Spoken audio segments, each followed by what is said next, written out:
ఆంధ్రప్రదేశ్లో ఉన్న వికలాంగులందరికీ కూడా ఒక విషయాన్ని స్పష్టంగా తెలియజేయాలనుకుంటున్నాను.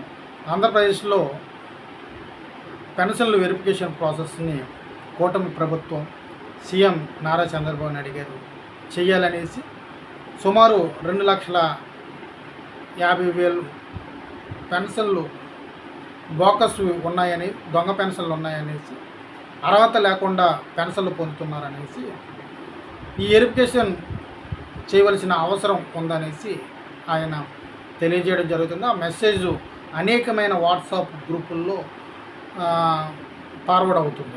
కాబట్టి ఈ విషయం పైన సరైన విధానంలో ప్రభుత్వం చర్యలు చేపట్టే విధానంలో నేను సీఎం చంద్రబాబు నాయుడు గారికి, డిప్యూటీ సీఎం పవన్ కళ్యాణ్ గారికి మా యొక్క వికలాంగుల సమాజం తరపు నుంచి ఒక విషయాన్ని తెలియజేయాలనుకుంటున్నాను. అయితే వెరిఫికేషన్ చేయడం చాలా మంచి పద్ధతి. దొంగ వికలాంగులను అర్హులు కాని పెన్షన్దారులందరినీ కూడా తొలగించడం చాలా ప్రధానమైన వైఖరి.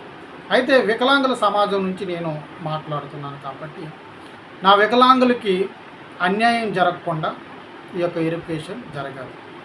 గతంలో వైసీపీ గవర్నమెంటు 6 స్టెప్ వ్యాలిడేషన్ అనే పేరుతో చాలా వరకు పెన్షన్లు తీసివేయడం జరిగింది. 300 యూనిట్లు కరెంట్ ఉందనేసి, ఆ యొక్క వికలాంగుడు ఉండే కుటుంబంలో వారి యొక్క అన్నదమ్ముడికో లేకపోతే వారి కుటుంబ సభ్యుల్లో ఎవరికో కాంట్రాక్ట్ బేసిక్లో ఉద్యోగం ఉందనేసి, అట్లాగే గవర్నమెంట్ ఉద్యోగం ఉందనేసి పెన్షన్ నిలిపివేయడం జరిగింది. ఇన్కమ్ ట్యాక్స్ ఫైల్ చేశారనేసి, భూమి అధికంగా ఆయన కుటుంబం యొక్క రేషన్ కార్డులో లేకపోతే కుటుంబ సభ్యులకు సంబంధించిన వారిలో కనబడుతుందనేసి వారి యొక్క పెన్షన్లు నిలిపివేయడం జరిగింది. అయితే ఒక వికలాంగుడికి పెన్షన్ ఇవ్వాలంటే అర్హత ఒకటే ఉండాలి. అదేంటి?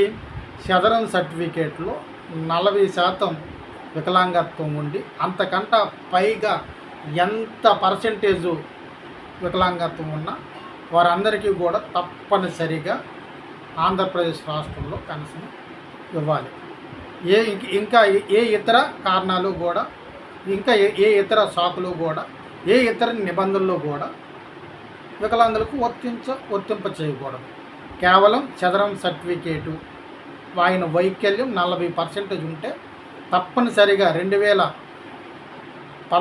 దివ్యాంగుల చట్టం ప్రకారంగా కంపల్సరీగా వికలాంగుడికి పెన్షన్ ఇవ్వాలి. అయితే కొంతమంది బోకస్ దొంగ వికలాంగులు కూడా ఉన్నారు. వారిని మాత్రం తొలగించే ప్రక్రియ తప్పకుండా చేయాలి. ఎందుకంటే ఇది వికలాంగుల యొక్క పెన్షన్లోనూ అట్లాగే డిఎంహెచ్ఓ పెన్షన్లోనూ కూడా ఈ యొక్క బోకస్ వికలాంగులు అధికంగా ఉన్నారు. కాబట్టి దానిపైన కఠినమైన చర్యలు తీసుకొని కఠినమైన నిబంధనలతో కూడిన పద్ధతులను ఏర్పట్టి అధికారులు న్యాయంగా, యథార్థంగా, నీతిగా ఆ యొక్క సర్వే చేయడానికి కావలసిన కార్యాచరణను పరిపూర్ణంగా రాష్ట్ర ప్రభుత్వం తెలియజేయాలనేది నా యొక్క ఉద్దేశం. కాబట్టి నా వికలాంగుల సమాజానికి అన్యాయం జరగకుండా ఏ నిజమైన వైకల్యం ఉన్న ప్రతి వికలాంగుడికి కూడా ఈ యొక్క కూటమి ప్రభుత్వంలో తప్పనిసరిగా పెన్షన్ అనేది రావాలి. బోకస్ వికలాంగుల్ని పూర్తి స్థాయిలో నిర్వీర్యం చేయాలి.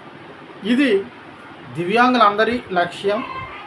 ప్రభుత్వం కూడా అట్టి విధానంలో ముందుకు వెళ్ళి అక్కడ వైసీపీ గవర్నమెంట్ చేసినట్లుగే ఏ విధమైన సరైన పద్ధతులను ఉపయోగించుకోకుండా ఇష్టం వచ్చినట్లుగా అధికారులు చేయడంతో ఇప్పటి వరకు కొన్ని వేల మంది వికలాంగులు పెన్షన్ను కోల్పోయారు. నిజంగా పూర్తి స్థాయి అంధత్వం ఉన్నవాళ్ళు, పూర్తి స్థాయి చెవి ఉన్నవాళ్ళు, పూర్తి స్థాయి అంగవైకల్యం ఉన్నవారు, పూర్తి స్థాయి మానసిక వైకల్యం ఉన్నవారు, ఎంఆర్ క్యాండిడేట్లు వాళ్ళు పెన్షన్లు ఎందుకు తీశారు? మళ్ళీ పెన్షన్ ఇచ్చే పరిస్థితి వాళ్ళకి కలిగించుకోకుండా పనికి మాలిన సాఫ్ట్వేర్లని పెట్టకుండా ఒక సరైన మంచి సాఫ్ట్వేర్, అర్హుడైతే వెంటనే ఎనేబుల్ చేయాలి, అనర్హుడైతే వెంటనే డిజేబుల్ చేయాలి. వెంటనే అదే సమయంలో పెన్షన్ అప్రూవల్ అయ్యే ప్రక్రియ అనేది గవర్నమెంట్ తీసుకుని వస్తే బాగుంటుంది.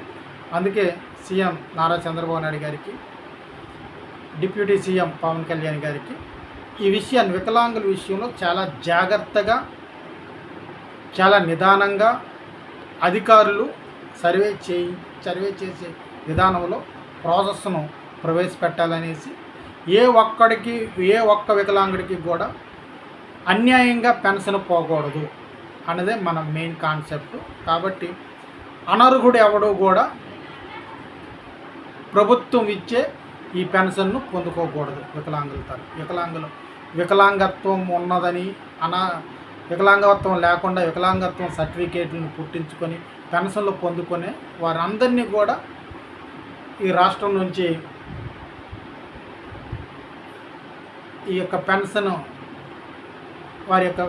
ఈ రాష్ట్రంలో ఇచ్చే ఆ పెన్షన్ జాబితా నుంచి తొలగించే దిశగా ప్రణాళికను చేపట్టాలని నేను మరొకసారి చెప్తున్నాను.